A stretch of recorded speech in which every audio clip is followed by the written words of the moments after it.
Bom dia, boa tarde, boa noite a todos que estão assistindo esse nosso episódio do RDH Plus. Meu nome é Ana Vitória, eu faço parte do projeto de extensão do professor Leonan Lisiero, RDH Plus. Estou aqui com meu colega Gerderson, que é bolsista do nosso projeto.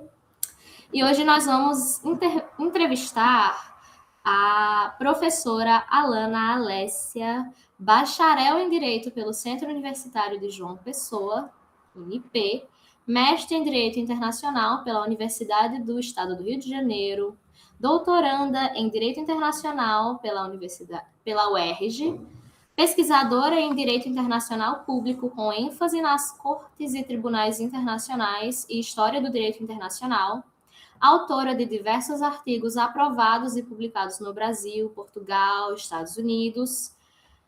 Tem também artigos publicados em capítulos de livro no Brasil e pela Comissão Interamericana de Direitos Humanos, autora dos livros intitulados O Judiciário Brasileiro no Banco dos Réus, a CIDH como Garantia dos Direitos Humanos das Mulheres, e Epitácio Pessoa, o Codificador do Direito Internacional Americano, além de ser também pesquisadora do NEPED na UERJ e do NET na USP. É um prazer receber você aqui hoje, Alana. Gostaria de iniciar a nossa entrevista de hoje perguntando para você assim, qual a importância do Epitácio Pessoa para o direito internacional americano e também porque é tão importante estudar o direito internacional americano. Olá, pessoal, tudo bem?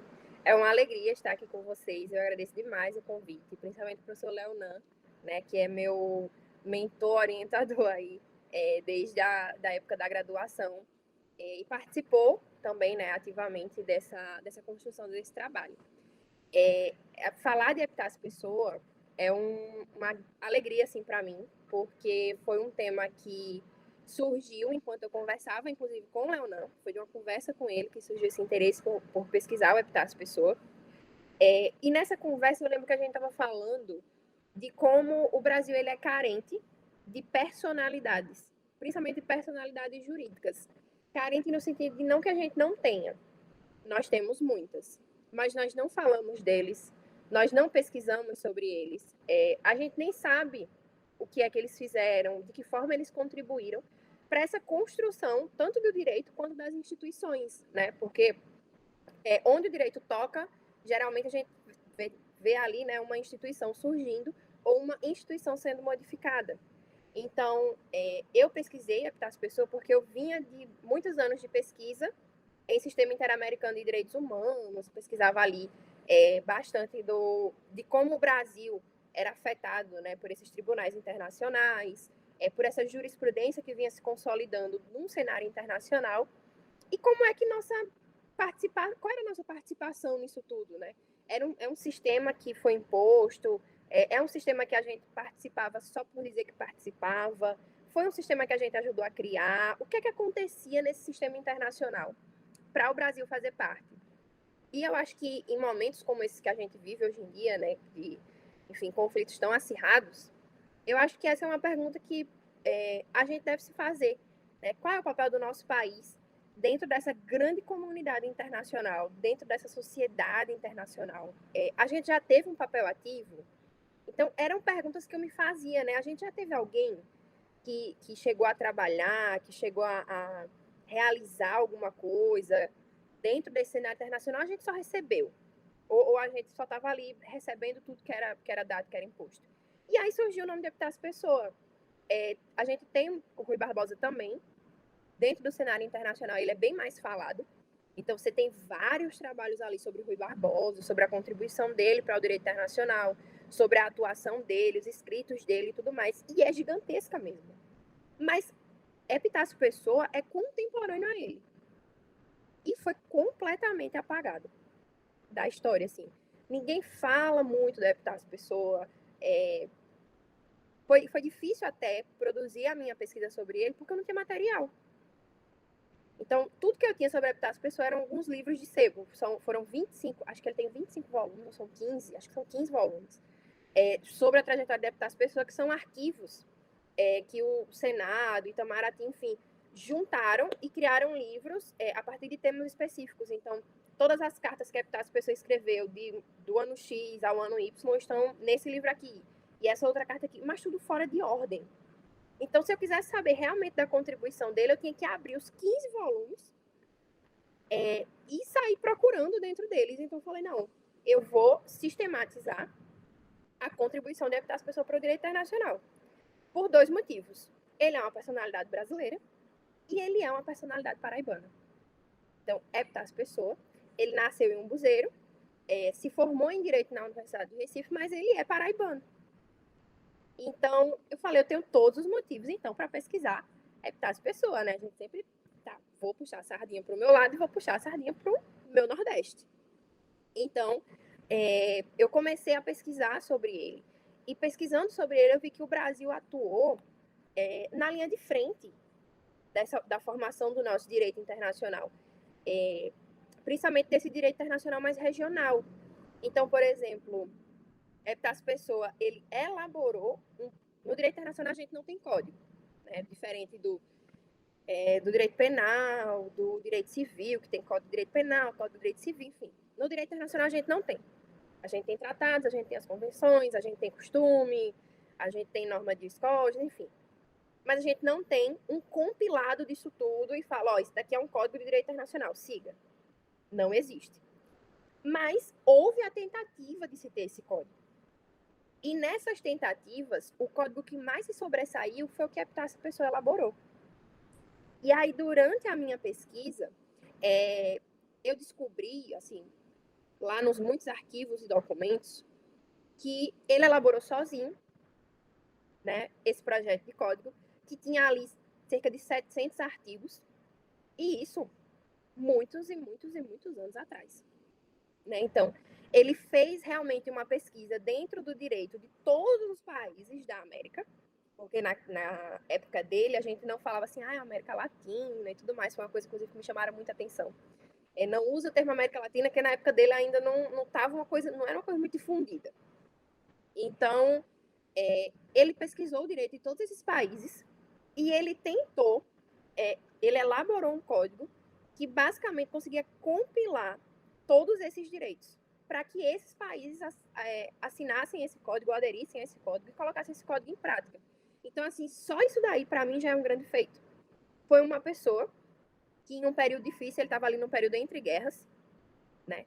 Então, que nesse período ali, chegando ali naquela primeira guerra, na Primeira Guerra Mundial, ele conseguiu fazer isso, ele conseguiu pegar esses direitos, os costumes desses países e transformar em um código e apresentar esse código.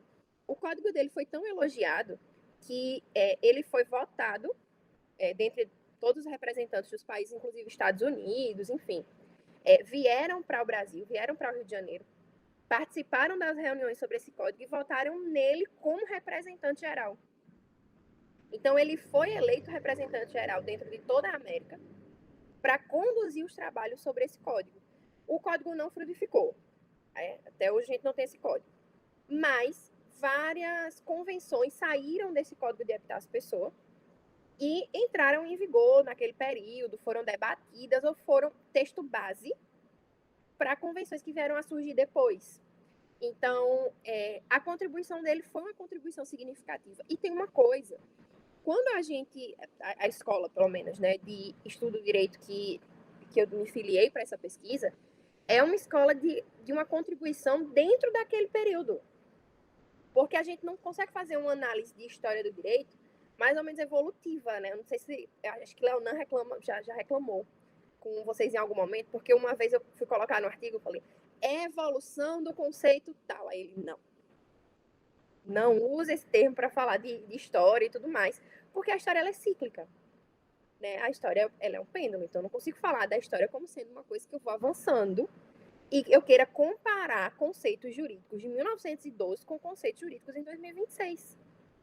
Eu não consigo fazer isso, mas eu consigo afirmar que, no período de Epitácio Pessoa, ele foi uma das personalidades brasileiras mais importantes do direito internacional. Né? Então, isso é significativo. E por que a gente não fala disso? Porque os europeus estão aí ovacionando até hoje os representantes deles. Né? A gente, inclusive, é obrigado a ler quem foram os representantes europeus. Porque importam isso daqui para o nosso ensino jurídico, importam isso daqui para a gente. Colocam a gente para estudar eles, mas a gente não estuda as contribuições do nosso povo para o direito internacional. Né? A gente não estuda as contribuições do nosso povo para nenhuma área do direito, na verdade. A gente só vai engolindo as contribuições de fora sem nunca se questionar se algum brasileiro já tinha falado sobre aquilo dali. E isso me incomodou muito, foi por isso que eu falei sobre a Epitácio Pessoa, e eu consegui, na minha dissertação, mostrar essas convenções, né, que tiveram por base o projeto dele, como é que tinha ficado o texto final, né, a redação final e tudo mais, que foi aprovado nesses trabalhos. Então, ele teve muitas funções nesse período. Ele elaborou o código, ele conduziu as reuniões, ele conseguiu organizar os textos, ele organizou o pessoal, enfim, ele incentivou isso daí. E não foi só isso que a Epitácio Pessoa fez, né? Durante as tratativas lá de Versalhes, ele foi participar também, acabou virando uma das maiores autoridades, porque foi eleito presidente estando fora do Brasil, e aí temos problemas eleitorais gritantes, mas ele já estava lá fora e ele já estava representando o país nessas negociações também. E depois disso tudo, Epitácio Pessoa ainda foi juiz da Corte Permanente de Justiça Internacional. Hoje em dia a gente tem a CIJ, que é a Corte Internacional de Justiça, a sucessora dessa corte, mas ele foi juiz também dessa grande corte, foi o primeiro juiz brasileiro, né, numa corte internacional desse porte, numa corte universal. E lá ele teve votos interessantíssimos, em casos bem importantes, apesar dele não gostar. Porque, lendo um pouquinho sobre as pessoas, eu descobri depois que tudo que ele fazia no cenário internacional, ele fazia por amor ao Brasil. Então, não é que ele gostasse de direito internacional. Ele estava ali fazendo aquilo tudo porque ele queria que o Brasil estivesse nas mesas de negociação. Ele queria que o Brasil tivesse uma representação. Mas o patriotismo dele era tão grande que ele, estou levando o Brasil para esses debates. E aí, na Corte Permanente de Justiça Internacional, ele já não se sentiu muito atraído, porque ele falou, acho que eu não estou contribuindo para o meu país aqui.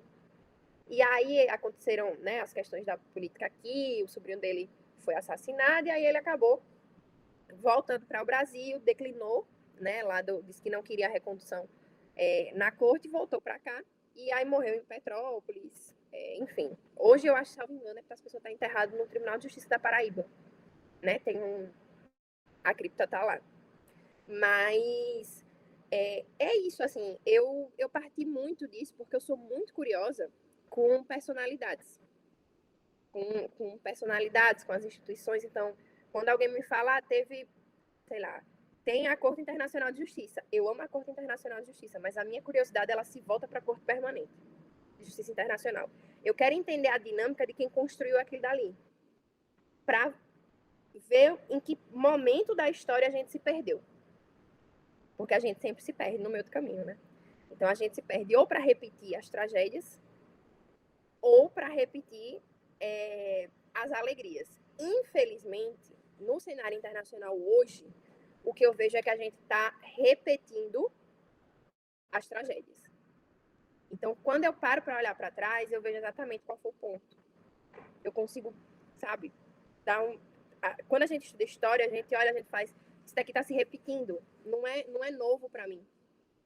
Né? É novo o discurso, as coisas e tudo mais, mas até a forma como algumas estruturas elas vão ruindo é muito similar ao que já aconteceu. E na minha cabeça eu não consigo deixar de pensar que isso é culpa dessa falta de história. Né? É culpa 100% da gente que não para ver a gente não para para olhar a gente não para olhar a nossa história. Então, é aquilo, né? Um povo que não sabe de onde veio, dificilmente saberá para onde vai. Então, foi basicamente isso o meu interesse de pesquisar Epitácio Pessoa, de falar sobre ele, dessa contribuição dele para o sistema internacional, para o direito internacional, para o sistema interamericano. Ele chegou a defender muito a união da América como um todo. Ele falou, olha, somos um povo de cultura de paz, só a América é capaz de exprimir os ideais de paz que vão repercutir no mundo e tudo mais. E realmente, a América ela tem uma cultura de paz, tirando ali alguns pontos, né? Mas tirando esses pontos, a gente tem uma cultura de paz, né? Somos um continente que busca realmente resolver as coisas de maneira pacífica. Então, isso ficava muito claro no discurso dele, essa crença de que só a América poderia exprimir isso daí para o mundo, ia entregar isso para o mundo, de que a América tinha que se unir. Enfim, ele acreditava que seríamos um grande continente. E eu acho que somos. Temos muito para evoluir, mas eu acho que, apesar dos pesares, eu não gostaria de ter nascido ou de ser outra coisa que não brasileira e latino-americana.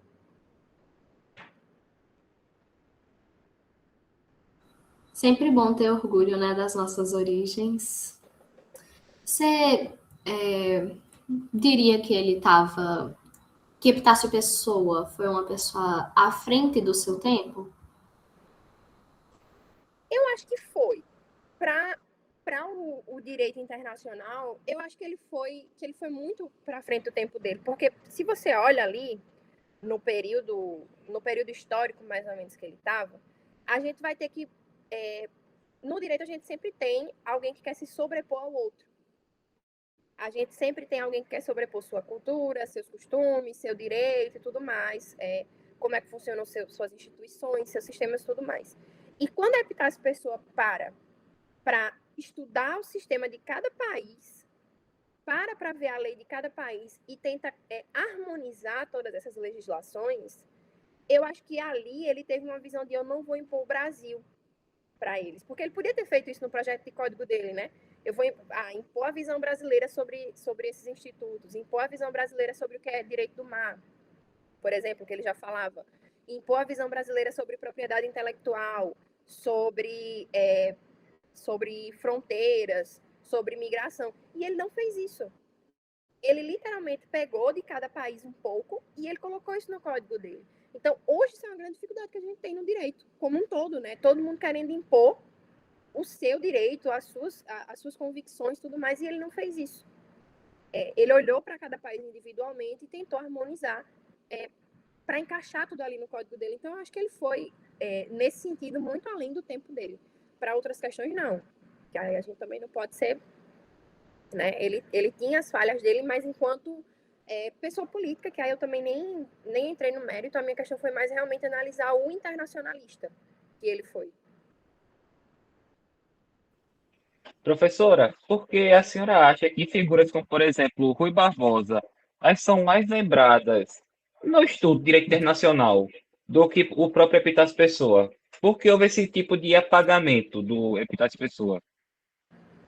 Eu tenho duas teorias. Eu não conseguirei comprovar nenhuma das duas agora, mas a minha primeira teoria é por questões políticas mesmo. Epitácio Pessoa, querendo ou não, ele veio de uma família de políticos. Então, a gente sabe que na política, infelizmente, a parte vencedora, ela sempre apaga a parte que perdeu. Então, ele veio dessa família de políticos, ele não era um político muito bem quisto, né? Se a gente for pegar, por exemplo, os livros de história e tudo mais, a gente vai ver ali que temos alguns problemas envolvendo... ele passou por muitos problemas enquanto presidente da República, inclusive. Então, eu acho que por questões políticas ele foi apagado, né? Porque a gente não tem isso daí também de deixar que os dois lados eles virem história, né? O lado vencedor vira história, o lado perdedor fica ali escondidinho. E eu acho que a questão regional também. Eu acho que essa questão dele ser do Nordeste e dele ser da Paraíba. E eu acho que isso é culpa nossa também. Tá? Isso não é culpa das outras pessoas, é culpa nossa. Porque as outras as outras pessoas, elas tomam posse das personalidades das suas regiões. Então, você chega e você ouve falar dessas pessoas. Mas, por exemplo, aí na Paraíba, eu vejo muito mais o pessoal falando, por exemplo, das nossas personalidades aqui fora do que aí. Então, ano passado, salvo engano, foi o centenário de Epitácio Pessoa. Quantos eventos vocês viram falando sobre isso? Nenhum? Então, a gente tem um problema realmente disso daí. Mas aí, se eu for perguntar, por exemplo, quantos eventos a gente fez para, sei lá, para uma personalidade de fora, para uma doutrina de fora, enfim, a gente sempre faz. Se vocês pegarem os congressos de direito das universidades, das graduações aí da Paraíba e tudo mais, a gente sempre tem uma homenagem a uma pessoa que a gente sabe nem pronunciar o nome. Homenagem a uma pessoa fulano de tal. Homenagem a não sei quem. Mas a gente não tem homenagem a Epitácio Pessoa, que era paraibano. Né? Homenagem a, por exemplo, a Margarida Maria Alves. Não tem. Homenagem às mulheres da Liga Camponesa. Não tem. Então, a gente precisa começar a tomar posse das coisas que são nossas e a gente precisa começar a incorporar isso dentro dos centros acadêmicos também, porque a gente não pode esperar que o pessoal de fora faça, né? O professor Gustavo Siqueira, ele tem um livro que é manual que é manual de metodologia, enfim, para quem está iniciando a pesquisa, e tem um trechinho nesse livro dele que nunca me saiu da cabeça, que ele fala basicamente assim: a gente tem que pesquisar o Brasil.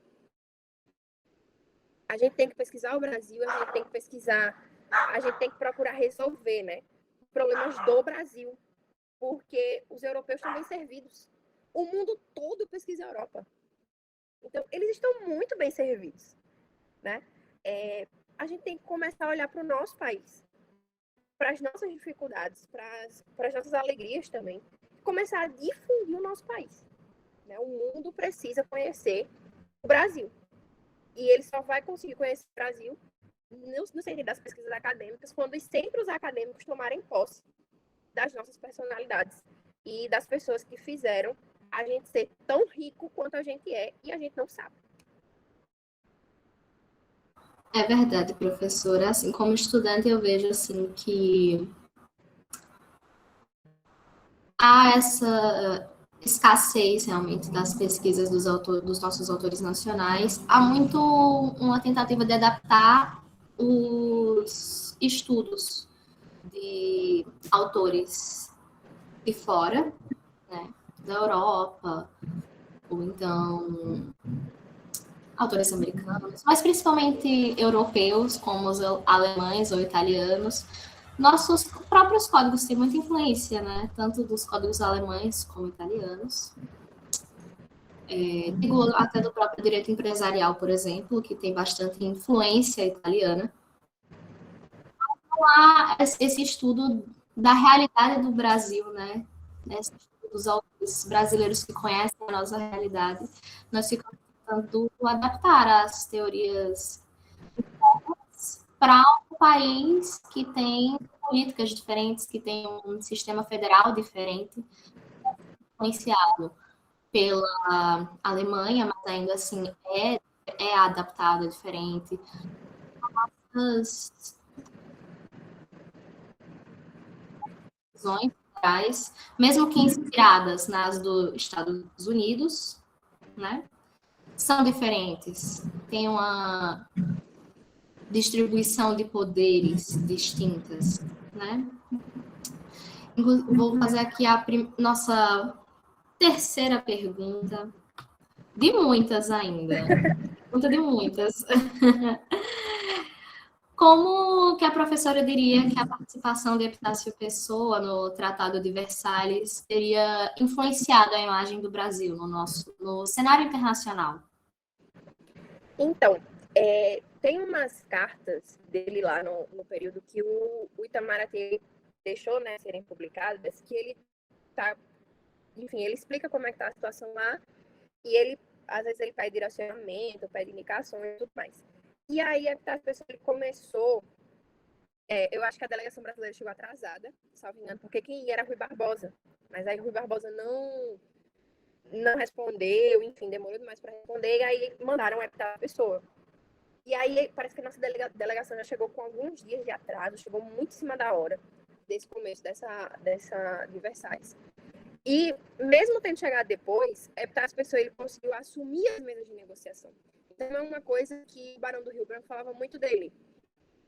O Epitácio Pessoa ele tinha uma oratória muito boa. E não só a oratória, ele conseguia...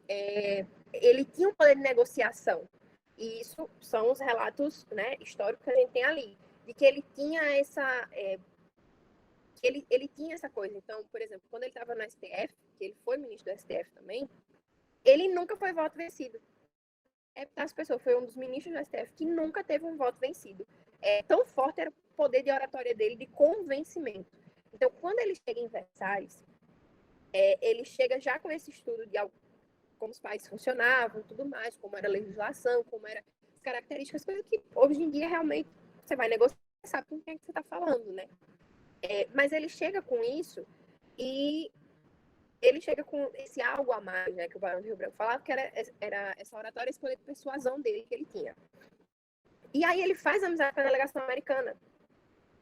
E nas cartas que ele envia, tem um momento que ele fala assim, que os Estados Unidos me nomeou assim, né, indiretamente, como uma das vozes deles. Então, quando ele chega junto de algumas potências, e essas potências nomeiam ele, começam a corroborar o entendimento dele, o que é que ele estava falando, a se ancorar, né, na argumentação das pessoas, eu acho que isso vai dando a ele esse destaque. E o fato de que, enquanto ele estava lá, ele foi eleito presidente do Brasil.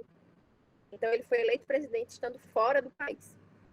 E aí ele passou a ser uma das maiores autoridades dentro de Versalhes, porque o que se tinham eram representantes, mas ele era um presidente da República. E tem acho que é no trabalho de Matheus Medeiros, acho que é a dissertação dele de mestrado. Sensacional a dissertação de Matheus, inclusive. E ele faz um apanhado já dessa parte mais das relações internacionais de Epitácio Pessoa. E, salvo engano, ele fala, olha, Epitácio Pessoa visitou conjuntamente. Visitou Itália, visitou Vaticano, enfim, coisa que na época eu fazia, se escolhia, né, poucos lugares ali da Europa para ir, ele foi em tudo. Ele foi absolutamente tudo, e foi bem recebido, e conversava com as pessoas e tudo mais. Então, eu acho que é basicamente isso, assim, essa impressão. Ele vinha da família política, né? Teve uma boa educação, cresceu no meio político, teve muitos cargos jurídicos, então as pessoas estavam ali nos 3 poderes, né? Ele foi ministro do STF, deputado, acho que ele foi senador, que a minha memória está falhando um pouquinho. E foi presidente da República. Então, assim, ele assumiu todas as nuances ali, todas as instituições do Brasil, ele praticamente sentou em todas as cadeiras, e ele tinha essa visão de todos os locais. Então, acho que isso deu a ele também uma bagagem aí muito boa para ele conseguir chegar. Professora, como a Primeira Guerra Mundial influenciou o pensamento jurídico e diplomático de Epitácio Pessoa, e o que diferenciava a visão diplomática de Epitácio Pessoa na época a outros líderes, por exemplo? Então, a Primeira Guerra, ela trouxe ela atrapalhou, na verdade, né, esses encontros que estavam tendo de americanistas. Então, dos consultores jurídicos da América, eles estavam se reunindo justamente para falar sobre esse código, sobre termos de paz, porque o clima já estava muito tenso. Então, quando eles começaram a perceber que as coisas já estavam ficando muito tensas, que, né, muitos conflitos já estavam acontecendo e tudo mais, o que foi que se pensou? Vamos criar, então, uma lei internacional, um código internacional que consiga fazer com que os países eles entrem em um consenso, né, para evitar esses conflitos armados, para evitar essas guerras e tudo mais. Vamos criar aqui um código que seja capaz de dar meios alternativos, meios pacíficos mesmo, para a gente controlar isso daí. E aí eles começaram a fazer isso. E aí a gente teve a primeira reunião desses consultores já com base nesse código de Epitácio Pessoa, e os trabalhos eles são interrompidos por causa da guerra, né? Quando ele volta da Primeira Guerra Mundial, que tem a primeira reunião pós-guerra, a gente percebe uma certa urgência. Porque, por exemplo, antes da guerra, eles estavam muito preocupados em um código. No pós-guerra, eles viram que isso não era possível. A gente não vai conseguir um código, então vamos fazer o quê? Vamos desmembrar esse código, vamos criar convenções que vai ser mais fácil da gente conseguir ter a adesão dos países e evitar uma segunda guerra, por exemplo. Porque também era iminente, o clima ainda estava tenso. Então, eles começam a trabalhar nesses códigos, né, nessas convenções, nesses tratados, com base nesse código, justamente para ter meios pacíficos ali de fazer isso daí. Então, a gente vê meio que essa virada, né, essa urgência de se ter alguma coisa positivada, né, para prevenir novos conflitos armados. E eu acho que essa questão do epitácio diplomata e do epitácio jurista, nesse período a gente não consegue diferenciar muito, né? Pelo menos eu não consegui diferenciar muito. Porque o que ele fazia? Ele dava um viés jurídico à pessoa política dele. Então, basicamente, uma frase de Rui Barbosa que eu tenho aderido constantemente, principalmente agora no doutorado, que é eis o direito internacional, eis a política. Como separar? Se Rui Barbosa não sabia como separar direito internacional de política, não sou eu que vou tentar fazer essa diferenciação. Mas porque as pessoas, eu sinto que ele misturava, não é que ele misturava, mas ele sabia muito bem conduzir as coisas. Então, talvez a oratória que eu já falei, enfim, mas ele conseguia mesclar isso com o conhecimento jurídico que ele tinha. Então, ele era um estudioso. Ele estudou por muito tempo, né, os países da América, os países da Europa, tudo mais. Então, ele falava várias línguas, ele tinha um conhecimento muito grande. Então, eu acho que, por vezes, ele utilizava esse conhecimento para fazer as vias né, as vias ali, meio que diplomáticas, e também utilizava esse conhecimento para fazer as vias jurídicas. Eu não consegui diferenciar.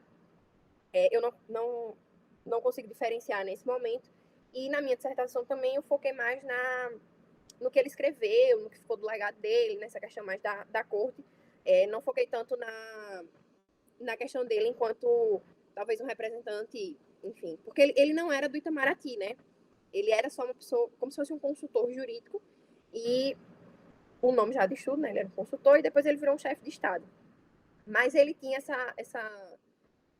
enfim, ele tinha essa boa convivência, né, com os representantes dos outros países. Professora, mais uma pergunta. O que a senhora diria que foi o maior desafio enfrentado por Epitácio Pessoa ao tentar criar esse consenso entre os diferentes países americanos? Eu acho que o tempo. Eu acho que uma das coisas mais... Hoje em dia a gente não tem dimensão, porque basta um clique e a gente tem acesso a tudo de qualquer país, né? Basta um Google, na minha geração era basta um Google, né? Na geração de vocês basta um chat GPT, né? Basta um prompt ali e a gente tem acesso a diversas informações sobre qualquer país. E na época ele teve que escrever cartas. Então ele escrevia cartas perguntando, pedindo essas informações, essas cartas eram enviadas, ele recebia essas cartas, e aí ele tinha que sistematizar tudo, organizar tudo e tentar chegar nesse consenso. No projeto de código dele, que eu não estou com ele aqui, mas no projeto de código dele, que tem lá nesses volumes, ele coloca várias notas de rodapé e ele fala inspirado na legislação tal, inspirado na legislação de determinado país, com ressalva a tal coisa. Então, ele teve esse cuidado de, além de colocar, ele explicar porque ele ressalvou, porque ele diminuiu, porque ele, enfim, alterou. Eu vi muito isso quando ele estava falando sobre limites. Então, mar territorial, questão de fronteira, enfim, limites aéreos, marítimos, tudo isso. Ele teve o maior cuidado de tentar organizar isso daí. Eu acho que a maior dificuldade dele foi realmente gerenciar esse tempo. Porque ele... eu acho que eu coloquei que ele teve cerca de 1 ano para fazer isso daí. Então foi pouquíssimo tempo, sabe?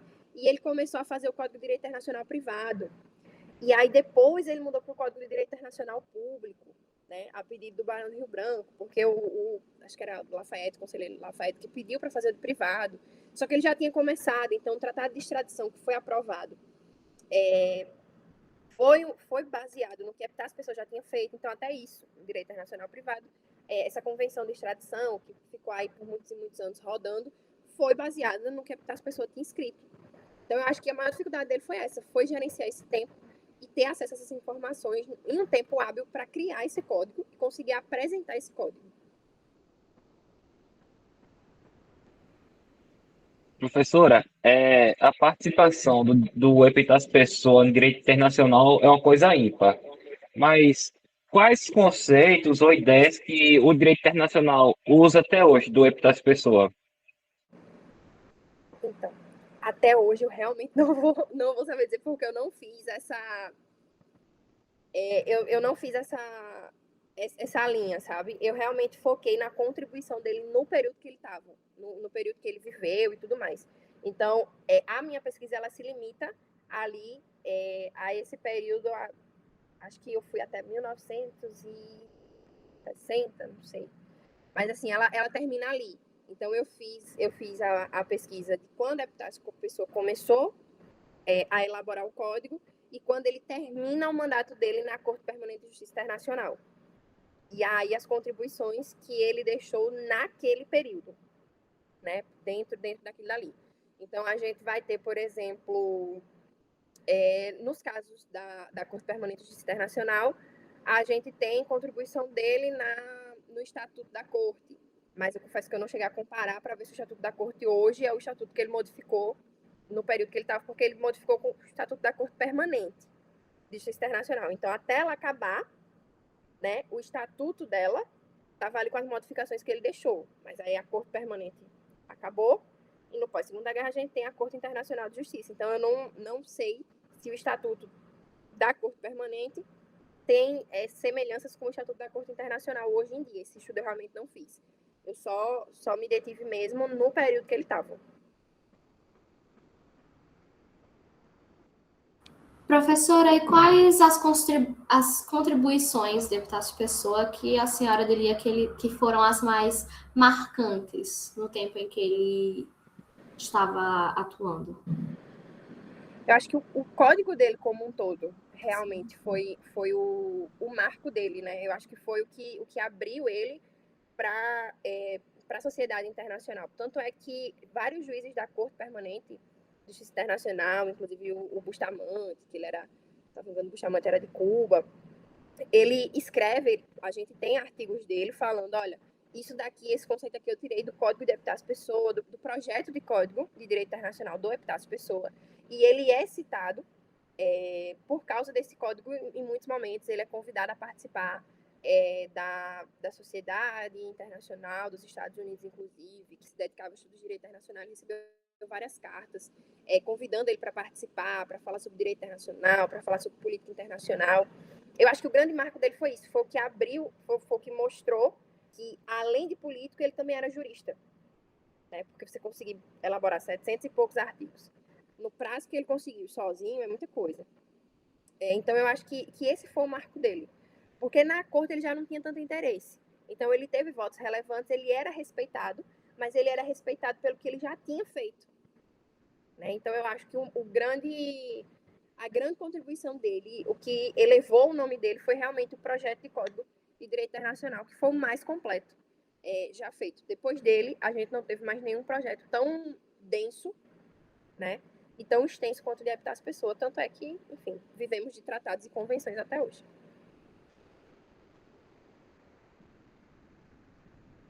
Professora, agora para encerrar, o que os estudantes de Direito e de Relações Internacionais poderiam aprender com a trajetória de Epitácio Pessoa? Eita. Falando por mim, eu aprendi a valorizar mais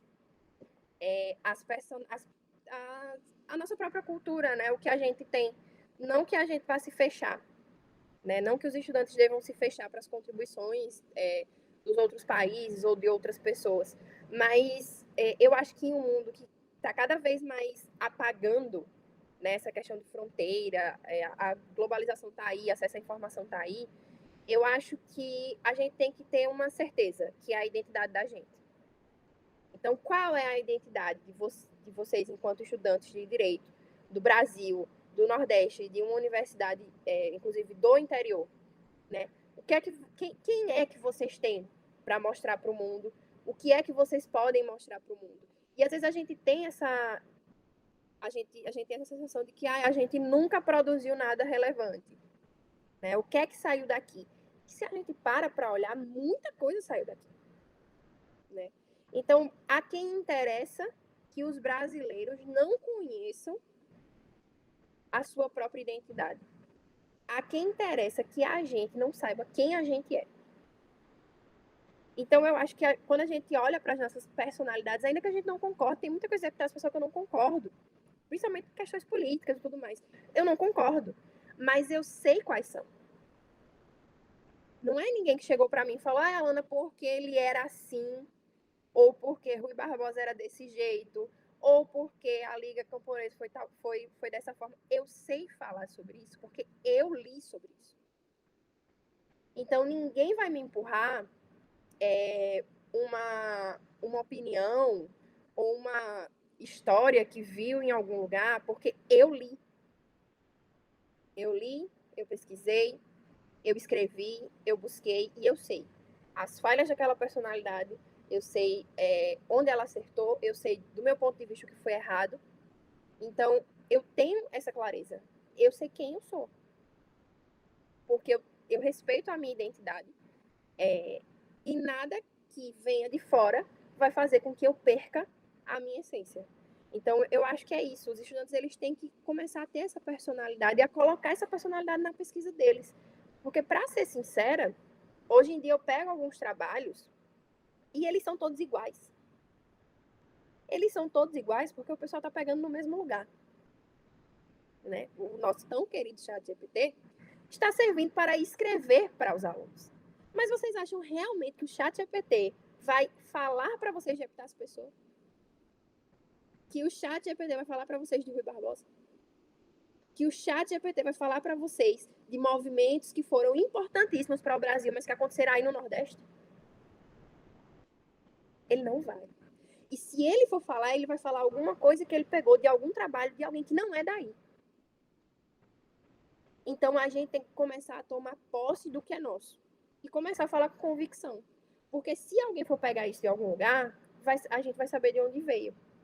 Né? E quando a gente sabe quem a gente é, ninguém vai chegar para empurrar para a gente uma verdade que a gente não tem.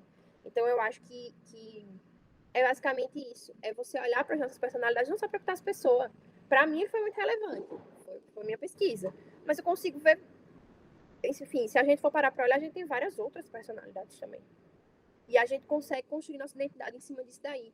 Eu tenho essa identidade porque eu, fiz isso. Então, eu acho que é isso. A gente tem que começar a defender a nossa identidade mesmo. A defender o nosso Brasil, que tem tantos brasileiros que foram importantes para todas as áreas do direito.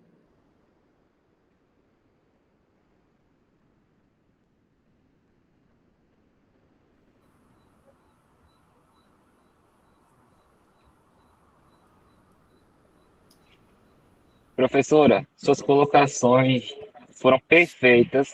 A gente agradece demais a sua participação aqui no nosso podcast. Já fica convidado mais uma vez para outro episódio para discutir agora o tema do seu doutorado. Ai, meu Deus. Venha, venha. Foi ótimo receber você aqui, Alana. Foi maravilhoso. Foi extremamente enriquecedor esse episódio. Eu que agradeço, gente. Podem contar comigo.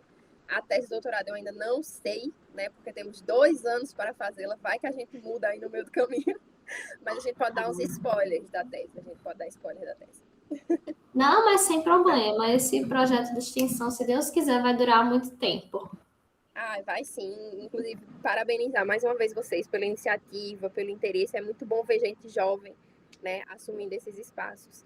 E eu estou muito feliz, porque eu gosto muito de vocês também.